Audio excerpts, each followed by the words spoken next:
बिस्मिल्लाहिर्रहमानिर्रहीम। अस्सलाम वालेकुम students. We are discussing unit number 18, atomic and nuclear physics. Today is our lecture number 3. In this lecture we discuss natural radioactivity and characteristics of radiation. First we discuss what are stable nuclides. What are stable nuclides? There is nuclei which do not emit radiation naturally are called stable nuclei. यानी कि जो radiation emit नहीं करते उनमें से किसी किस्म के रेडिएशन जो है वो नहीं निकलती. They are called stable nuclides. Most of the nuclei whose atomic number is from 1 to 82 are stable nuclide. ने कहा कि वो न्यूक्लाइड्स जिनके एटॉमिक नंबर 1 से लेकर 82 तक हों, they are called stable nuclides. The stable element can also be changed into unstable by bombarding them with neutrons. Such elements are called radioisotopes. इन्होंने कहा कि यहाँ पे अभी हमने ये कहा कि 1 से लेकर 82 तक तो सारे के सारे एटॉमिक नंबर वाले एलिमेंट जो है वो क्या हैं, स्टेबल हैं.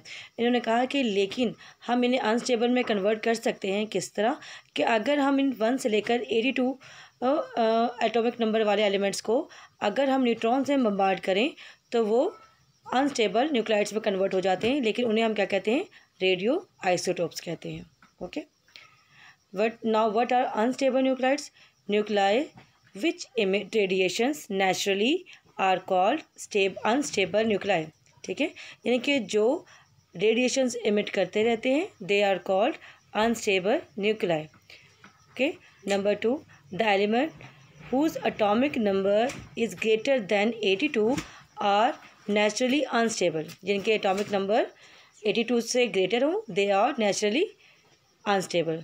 दे continuously change from one type of element to another. क्योंकि उनमें से रेडिएशन इमिट होती रहती है, इसलिए वो एक एलिमेंट से दूसरे एलिमेंट में कन्वर्ट हो जाते हैं जो कि अनस्टेबल न्यूक्लाइड्स होते हैं. Okay. I think you understand what are stable and unstable nuclides. Now we discuss natural radioactivity. The spontaneous emission of radiation. Spontaneous mean यानी कि रेगुलरली उसमें से एमिट हो रही है, एमिशन यानी कि निकलती जा रही है radiations by unstable nuclei is called natural radioactivity. You know what are unstable? Whose atomic number is greater than 82 they emit radiations. ठीक है. अगर they are saying the spontaneous emission of radiation by unstable nuclei is called natural radioactivity. And now what are radioactive elements? The element which emit radiations naturally are called radioactive element.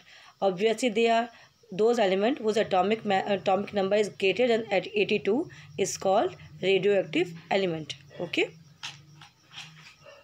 In 1896, Henry Becquerel accidentally discovered that uranium crystal emit an invisible radiation that can darken a photographic plate.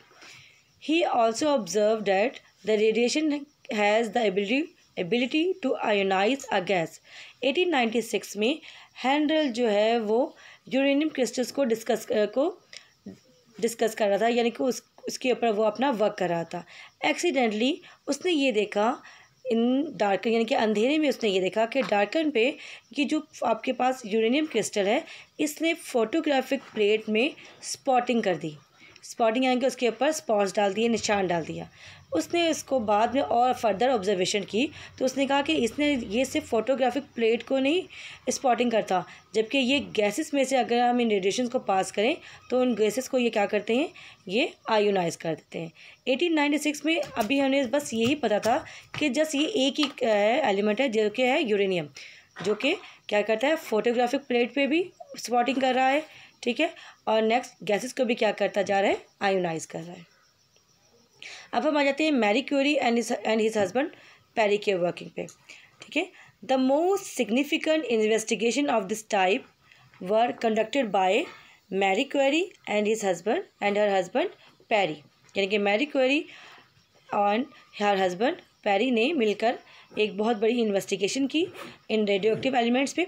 They discover 2 elements. ठीक है. पहले तो just एक ही था uranium, लेकिन इन्होंने कहा कि they are 2 new elements which emitted radiation, जो कि इमिट करते हैं रेडिएशंस को, वो कौन से हैं? They are polonium and radium. This process of emission of radiation by some elements was called natural radioactivity by Marie Curie.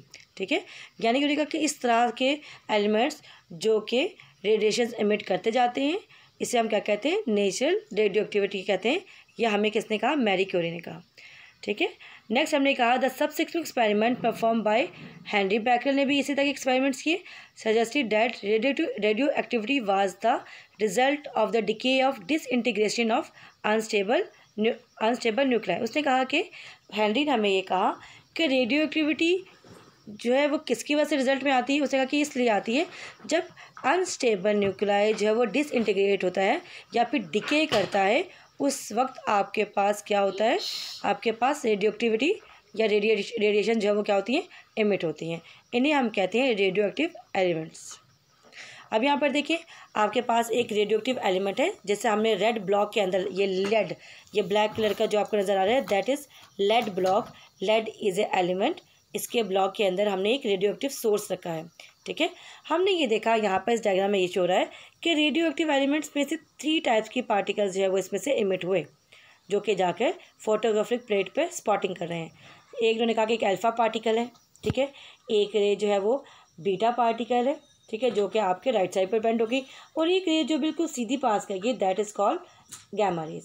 ठीक है, अब गैमा रेज अल्फ़ा पार्टिकल्स क्या है? इन्होंने कहा कि alpha particle obvious positive charge carry करते होंगे, इसलिए वो नेगेटिव टर्मिनल की तरफ मूव कर गए. ठीक है, यहाँ पर उन्होंने पॉजिटिव और नेगेटिव प्लेट्स लगाई हुई हैं, और उन्होंने कहा कि बीटा पार्टिकल्स जो है वो नेगेटिव चार्ज कैरी करते होंगे, इसलिए ये पॉजिटिव चार्ज की तरफ मूव कर गए. और ये जो गैमा रेज हैं या गैमा पार्टिकल्स हैं, इनके ऊपर कोई चार्ज नहीं होता, दे आर न्यूट्रल, इसलिए ये बिल्कुल सीधे पास कर गए और इन्होंने फोटोग्राफिक प्लेट को बिल्कुल सीधा जाकर स्पॉटिंग किया.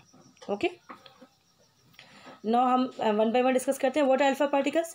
Alpha particles are positively charge particle, जैसे कि हीलियम के ये न्यूक्लियाई होते हैं, ejected at high speed with the range of only a few centimetre in air.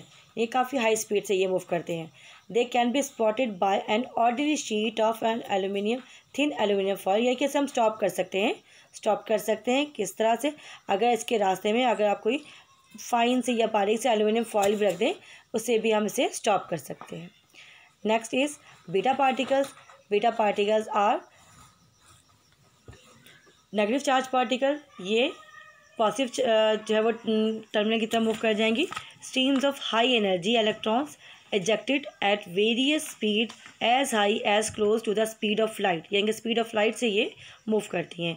Beta particle में be able to penetrate several millimetre of aluminium, यानी कि ये एल्यूमिनियम प्लेट, आपके पास अल्फ़ा पार्टिकल्स तो एल्यूमिनियम के पास जो है वो जाते ही को क्रॉस नहीं कर सकते, लेकिन ये क्या कर जाती हैं बीटा पार्टिकल्स, ये एल्यूमिनियम फॉयल में से पेनिट्रेट कर जाती हैं. ठीक है, नेक्स्ट है आपके पास गैमा रेज. गैमा रेज के ऊपर कोई चार्ज नहीं होता, they are neutral. Electromagnetic radiation of very short wavelength, इनकी वेवलेंथ वेरी शॉर्ट होती है. Their wavelength and energy can vary, बहुत ज़्यादा होती है.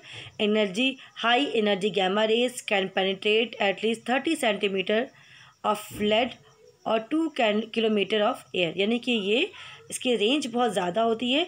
ये इजीली एल्यूमिनियम फॉयल को क्रॉस करके आगे की तरफ मूव कर जाती है. ठीक है, और ये पेनिट्रेट कर जाती है 30 सेंटीमीटर लेड ब्लॉक के अंदर भी ये पेनिट्रेट कर जाती है. These are alpha, beta and gamma rays. I think you understand it well. Okay, अल्लाह हाफिज़.